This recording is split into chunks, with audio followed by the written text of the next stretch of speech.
शुभविवाह या मालिकेच्या 21 ऑक्टोबरच्या भागामध्ये सगळेजण छानपैकी जेवण आता करण्याच्या तयारीत असतात, तर भूमी सगळ्यांना प्रसाद देत असते.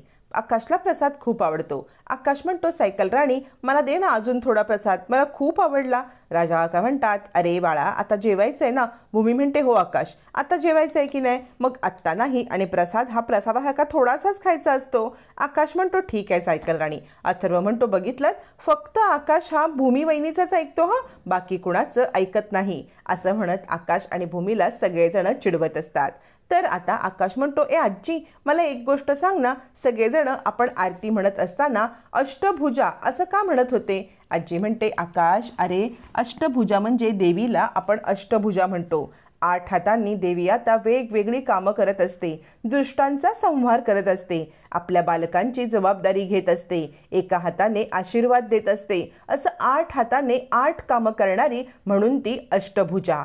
असं म्हणत आकाशला अष्टभुजाचा महत्त्व समजावून सांगितलं जातो. पण आकाशला ज्या वेळेला अर्थ समजतो त्याच्या डोक्यामध्ये वेगळंच काहीतरी असतं. आकाश म्हणतो, एक मिनिट हा, मला पण एक गोष्ट करायची आहे, मी आलोच पटकन. असं म्हणत आकाश धावत पळत आपल्या रूममध्ये जातो.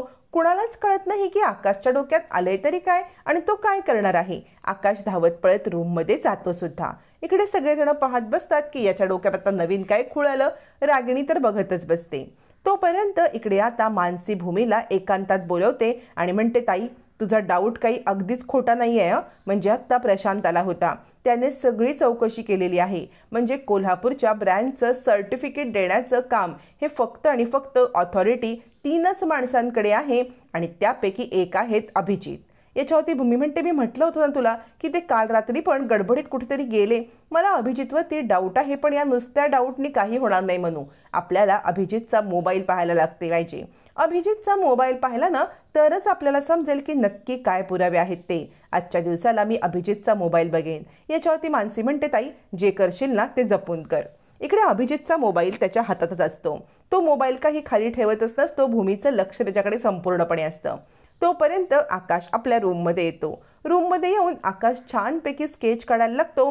रघुकाका ते स्केच बघतात आणि आकाशचं कौतुक करतात. इकडे खाली सगळेच जण दुसऱ्या दिवशीची तयारी करत असताना आजी सांगत असते, भूमी आपल्याकडे दरवर्षीप्रमाणे देवीचा गोंधळ असतो हो. या गोंधळाची सगळी जबाबदारी तुला घ्यायची आहे.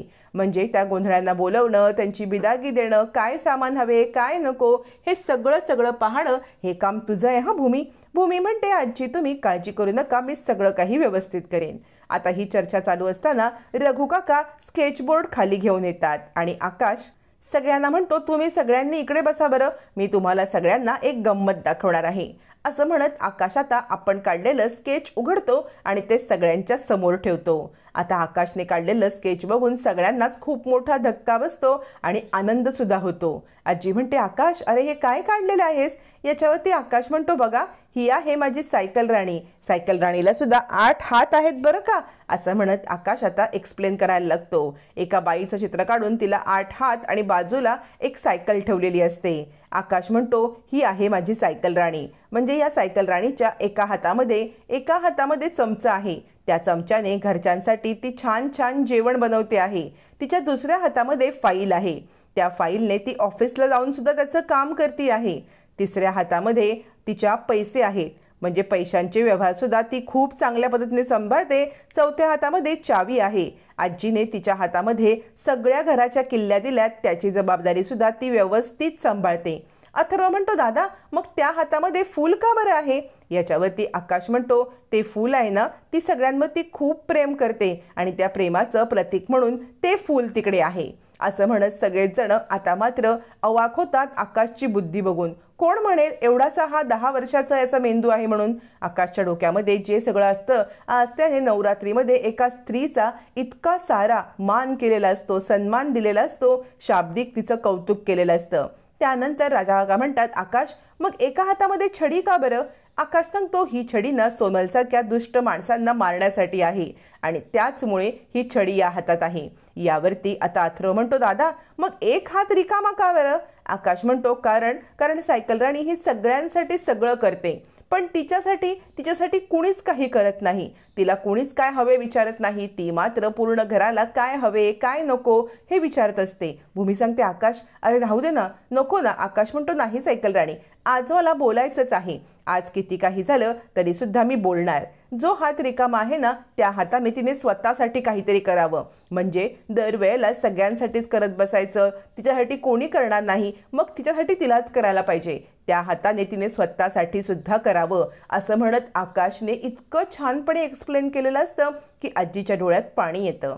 आजी म्हणते, आकाश कोण म्हणेल बरं तुझी बाळबुद्धी आहे म्हणून. म्हणजे एका स्त्रीचा आदर करावा. आज नवरात्रीच्या वेळेला स्त्रीचा जागर करावा. आज तुझ्याकडून हे शिकले रे मी. खरंच आकाश, तुझं किती कौतुक करावं तेवढं थोडंच आहे. आजी कौतुक करते, सगळेच जण भावूक होतात. मग मात्र आकाश म्हणतो, सायकल राणी तुला हे आवडलं का. भूमी म्हणते, आकाश यापेक्षा जास्त चांगलं गिफ्ट किंवा यापेक्षा जास्त चांगला सन्मान मला कुणी देऊ शकलं नसतं. खरंच आकाश, तुझे किती आभार मानू तितके कमी आहेत.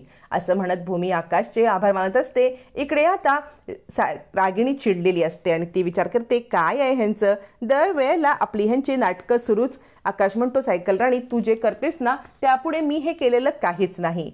आता भूमी आणि आकाश दोघं जण भावूक झालेले असतात, एकमेकांकडे पाहतच बसतात. तोपर्यंत रागिणीला कॉल येतो. रागिणी म्हणते, अभि अरे चल, आपल्याला कॉल आला आहे, मेहतांचा कॉल आला आहे. आपली जी लाईव्ह मीटिंग होती ना ती ऑनलाईन मीटिंग आता चालू होत आहे, त्यांनी लिंक पाठवली आहे, चल आपण निघूया. असं म्हणत रागिणी अभिला घेऊन ऑनलाईन मीटिंगसाठी निघत असते. मग राजा काका ते स्केच वगैरे सगळं आता नीट पाहतात. रघु काका स्केच उचलून ठेवत असतात आणि भूमी जेवणाची तयारी करण्यासाठी आत निघते तर तिला अभिजितचा मोबाईल दिसतो. अभिजितचा मोबाईल दिसल्यावर ती ताबडतोब भूमी तो मोबाईल उचलायला जाते आणि त्याच वेळेला नेमका आता सोनलचा कॉल येत असतो. सोनालीकडे अस्वस्थ असते आणि विचार करते, हा अभिजित पण मला लॉक करून गेलाय. मला काय हवे काय नको हे त्याचं काही बघणं कर्तव्यच नाहीये का. ते काही नाही, मी आत्ताच्या आत्ता अभिजितला कॉल करते. असं म्हणत सोनल आता अभिजितला कॉल करायला लागते. अभिजितला कॉल केल्यावरती नेमका फोन आता भूमीच्या हातात असतो आणि अभिजितकडे सोनलचा नंबर सेव्ह असतो मिस कॉल म्हणून. आणि भूमी ते पाहते. मिस कॉल म्हणजे काय. भूमी तो फोन उचलते आणि तो फोन आता कॉल रिसीव्ह करणार. तितक्यात तिथे मूर्ख पौर्णिमा येते आणि आता भूमीचा हात धरते आणि म्हणते, भूमिताई काय करतेस तू. एखाद्याच्या प्रायव्हेट स्पेसमध्ये घुसणं कितपत योग्य आहे हे. असं म्हणत ती आता भूमीच्या हातातून मोबाईल काढून घेते आणि म्हणते, लाज नाही वाटत तुला. तितक्यात फोन रिसीव्ह होतो आणि सोनलचा आवाज येतो, हॅलो कुठे आहेस तू. भूमी म्हणते, कुणाचा आहे आवाज. हा आवाज ओळखीचा वाटतोय. पण पौर्णिमा विषय बदलते आणि म्हणते, तुला लाज नाही का वाटत. आता या आवाजाने सगळेच जण तिकडे पाहायला लागतात आणि सगळेच जण हादरतात. नक्की हे काय चाललंय. पौर्णिमा आणि भूमीचं सगळेजण तिकडे गोळा होतात. पौर्णिमा म्हणते, ही भूमिताईने माझ्या नवऱ्याचा फोन घेतला होता.